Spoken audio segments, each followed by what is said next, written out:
GOP lawmakers have been engaging in this pressure campaign, threatening Representative Ilhan Omar for speaking out against the possible war crimes conducted by the Israeli government toward the Palestinian people in the Gaza Strip. Now, the latest threats come from Representative Kevin McCarthy. Let's hear what he has to say. I think Nancy Pelosi should remove Omar from the Foreign Affairs Committee. This is an individual that has not once, but on numerous occasions, been anti-Semitic. Her own entire Congress had to rebuke her in the last one. But she's just not anti-Semitic, she's anti-American now. She's equating America to Taliban, to Hamas. She's discrediting our greatest ally in the Middle East, Israel, the only democracy. But the Democratic Party and the leader of that party, the speaker, said on her Sunday show that she did not rebuke her. She thanked her. So the Democrats believe this message? Right. That is what's in doubt for me. I will promise you this. If we are fortunate enough to have the majority, Omar would not be serving on foreign affairs or anybody that has an anti-Semitic, anti-American view. That is not productive and that is not right. Now, his interpretation of Nancy Pelosi's interview was inaccurate. Wow, what a shocker. It wasn't great, by the way. I didn't agree with Nancy Pelosi's statements, which we'll get to in just a second. But I do want to remind the audience about the offensive remark that Representative Omar made, because I don't find it offensive. She said this: "We must have the same level of accountability and justice for all victims of crimes against humanity. We have seen unthinkable atrocities committed by the United States, Hamas, Israel, Afghanistan, and the Taliban. I ask Secretary Blinken where people are supposed to go for justice, because the United States does not agree with the International Criminal Court and its probe into the Israeli forces possibly doing war crimes against Palestinians in the Gaza Strip." So if the US doesn't believe in that, doesn't support that, how exactly would the Israeli government and the Israeli forces be held accountable for that? That was her question. And Cenk, Pelosi actually did rebuke her. Real quick, Politico reported that Pelosi's leadership team released a statement rebuking the remarks and then later thanking Omar for issuing a clarification. And her clarification was simple: "I'm not trying to, say that Hamas is, or the Taliban is equal to the United States, or Hamas is equal to the Israeli government." Although all the parties mentioned clearly have engaged in possible war crimes, and she wants to make sure that there's a fair system that looks into all of it. Okay, so first on Kevin McCarthy, I've been trying to figure out, who does he sound like? He sounds ridiculous. So I'm just gonna make a fun point first before we get to the serious stuff. And then I figured it out. It's the guy from Boardwalk Empire. So there was like a loser, like hanger-on in Boardwalk, and he would talk like this. Oh, I remember that guy. Yeah, okay. And I was like, who talks like that? Nobody talks like that. He sounds so silly. It was like distracting. It turns out I was wrong. Kevin McCarthy talks like that. Yeah, that's right, exactly. That's a good one. Ilhan Omar, she's anti-American. Okay, anyway, now on to serious stuff. So first of all, the Democrats are guilty here. They needlessly threw Ilhan Omar under the bus themselves for no reason. 12 corporate Democrats got together pretending to be outraged by non-existent anti-Semitism. So, and I could prove that. Let me just ask those guys, anybody, of course the press will never ask them, but she is clearly referring to cases in front of the International Criminal Court. You guys are Democrats. Do you think that America and Israel should not be subject to the International Criminal Court as every other country is? Do you think we should be above the law when we torture people, commit war crimes, etc.? It's an easy question, because you're criticizing her. You're saying, what, it's an anti-Semitic position to say that America and Israel should follow the international law on war crimes, just like Hamas and Taliban should. So we're asking you a simple question: should we be above the law? Should we be allowed to torture? You guys, I get it, Republicans are in favor of torture and war crimes, but you guys are Democrats.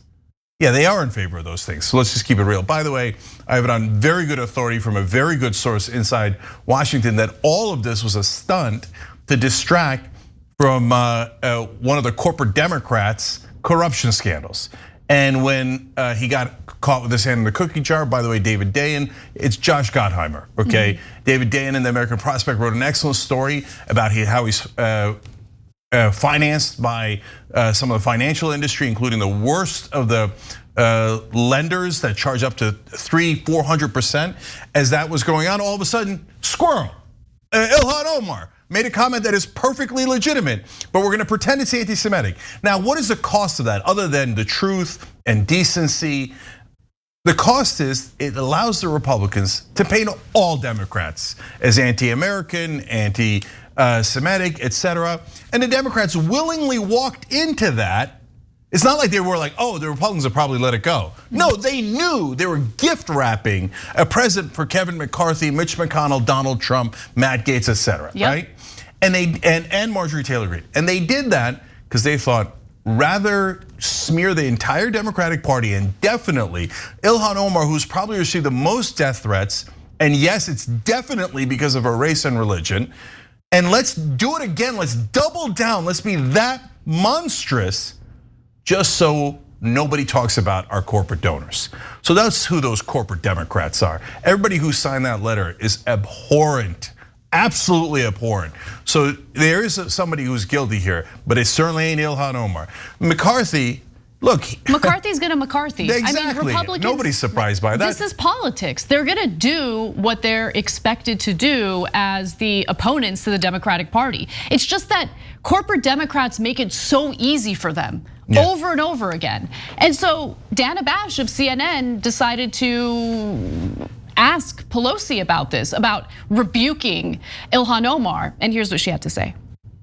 Rashida Tlaib, one of her close friends, member of your caucus, tweeted the following: freedom of speech doesn't exist for Muslim women in Congress. The benefit of the doubt doesn't exist for Muslim women in Congress. Okay, you know, House Democratic leadership should be ashamed. But let me just say this. Yeah. We did not rebuke her. We thanked, acknowledged that she made a clarification. So before we go too far down a path. Yeah, these aren't my words. No, I these are your caucus members' words. No, that's a member. Yeah. That's a caucus. A caucus member. A caucus member. Yeah, so I just wanted to get your response to that. No, I'm not responding that. The Congresswoman Omar is a valued member of our caucus. She asked her questions of the Secretary of State. Nobody criticized those about how people will be held accountable if we're not going to the International Court of Justice. That was a very legitimate question. That was not of concern. Members did become concerned when the tweet that was put out equated the United States with Taliban and Hamas. Rashida Tlaib is accusing you of policing women of color. And then she clarified it, and we thanked her for clarification. Her tweet did not equate anything, and I think her tweet rightly called out various countries and groups of people that have committed atrocities that should be investigated. So let me go a couple steps further here. So first of all, Dana Bash asked a lot of tough questions of AOC in that same show, but credit to her, she also asked tough questions of Pelosi. So now Pelosi's answer is at a bare minimum awfully misleading. So number one, they did rebuke, and then they thanked her for the clarification afterwards. Now, I can prove to you that Nancy Pelosi has bad intent. Now, if you had someone who you were working with, you could do one of two things. You could rebuke them publicly and then ask for clarification, or you could ask for clarification ahead of time. And you could do it privately. Oh, the tweet was in reference to the ICC. Oh, in the tweet you referenced Secretary Blinken because that was who your question was referring to. Oh, well, that clarifies it. We don't have to rebuke you at all. We did something very, very simple. We just asked you, right? They chose not to ask. That includes Speaker Pelosi because they wanted to smear Ilhan Omar, not the Republicans. The Republicans are going to do it anyway. Nancy Pelosi gift wrapped that smear and handed it to Kevin McCarthy. That's actually what happened. And why did she do it? Because you got to protect the corporate donors. The donors must be protected. Payday lenders are giving one of my members tons of money. Gottheimer's, I think, raised about $7 million, if I'm not mistaken. Read David Dane's piece in the American Prospect on it, overall in his career, okay? $7 million? Yeah, oh, these guys are unbelievably corrupt. From payday lenders alone? No, financial industry. Okay, got it. And the payday lenders are funneling in money, et cetera, right? And then the American Prospect writes the story, and then they're like, oh my God, who should we throw under the bus? Oh, pick the Muslim, no one cares, okay? Jesus. And so that's what Nancy Pelosi did, that's what she is. almost everyone in mainstream media kisses her ass 24/7, and they will almost stoop to nothing to cover for her. But that's why I'm giving Dana Bash credit. Those are tough, good questions. Always, guys, hold them accountable, but then give credit where credit is due. So, but they don't have a very large majority at all in the House, and Democratic leadership is horrible at politics. So it's very possible that they'll lose the House in 2022. And then the Republicans are gonna kick Ilhan Omar off of the Foreign Affairs Committee, so that one of the things that'll do is then you'll silence any voice of opposition against Israeli policy and American war crimes. And one last thing I'll go further on is, who are we kidding? Israel and America do war crimes. Yeah. So when you say, oh, how dare you compare that to Hamas's war crimes? What do you mean? They're both war crimes. There, I just dared it. And so that doesn't mean that Hamas is great guys or Taliban's great. Of course not. Taliban's monstrous to women, to non-Muslims, you name it, right? And we're not saying everything is equal. I'm not saying everything, apple pie is as bad as Taliban. Okay, baseball, well, it's arguable. Okay, but, right, but are our war crimes just as bad as their war crimes? Well, it depends. What's the war crime? And in some instances, absolutely. And by the way, when Israel kills 10 times as many civilians, or America and Iraq kills hundreds of thousands of civilians, yes, our war crimes are just as bad and sometimes worse. Oh my God, he said something that's true. Let's all pretend to get offended. You can't argue with the facts of what I'm saying. And so we killed hundreds of thousands of civilians. Then we turn around and go, oh, can you believe a child died there? Let's go bomb people, etc. How many children did we kill in Iraq? Oh no, you're not allowed to say that because that would show the ugly side of America. Well, is it untrue? No, it's 100% true. Yep. I mean, Obama murdered a US citizen with a drone strike. No due process, no nothing. Yes. I'm not saying the guy that he did a drone strike on was innocent and a lovely person, but US citizens are supposed to have their day in court. They're supposed to be given due process. That is our constitutional right. And Obama not only murdered him in a drone strike, but then murdered his teenage son, and I believe one other child of his. The 8-year-old daughter. Great. Yeah. By the way, guys, you heard, so Anna said something that in media is considered very harsh. And I guarantee you, any mainstream media person watching this going, how dare they say that? Are you challenging the powerful or are you comforting the powerful? Because Anwar al-Awlaki was absolutely murdered by the United States of America in an extrajudicial assassination. They did not check with any courts. They did not go to the courts. He was a US citizen. Now you can think he was a terrible guy, and I'll probably agree with you, although they never ever proved that he did a terrorist attack. They said he talked about supporting the bad guys. Okay, so, but I'm not gonna litigate that because you know who was supposed to litigate that? A court. Yep. But we didn't. We murdered an American citizen on purpose and said, yeah, but he's Muslim, and talked bad things about us. And Eric Holder, specifically, the Attorney General for Barack Obama, said, no, judicial process, due process does not necessarily mean judicial process.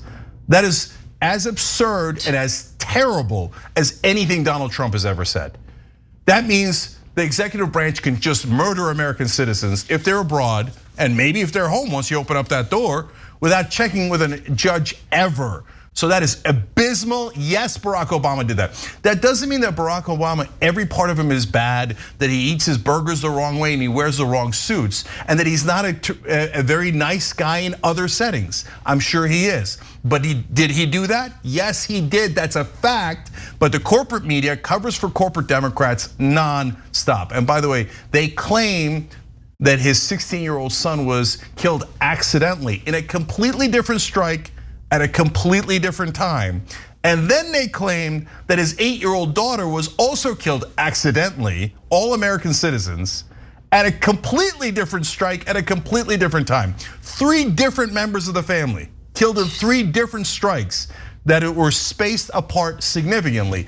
And 2 of them, one of them was just an execution with no grounds at all, and the other 2 were like, oops, so did we happen to kill his kids too? I guess so. Collateral damage, it was collateral damage. Remember how mad everybody was when Trump said we should kill the terrorists and their family?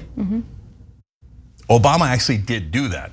So if you say to him, the best case scenario is, golly gee, what a bad stroke of luck that he happened to accidentally also kill his family members. That's not a great defense. It might have been an accident, and it might not have been Obama. It might have been the CIA who did it, and then under Obama's watch. Under Obama's watch, and then Obama covered for them. That is also not a great fact pattern. So we don't know who ordered the strikes and whether they were actually accidental, but we do know those 3 American citizens are all dead, and no one ever asked the judge. So that's the reality. Thanks for watching The Young Turks. Really appreciate it. Another way to show support is through YouTube memberships. You'll get to interact with us more. There's live chat emojis, badges. You've got emojis of me, Anna, John, JR. So those are super fun. But you also get playback of our exclusive member-only shows and specials right after they air. So all of that, all you gotta do is click that join button right underneath the video. Thank you.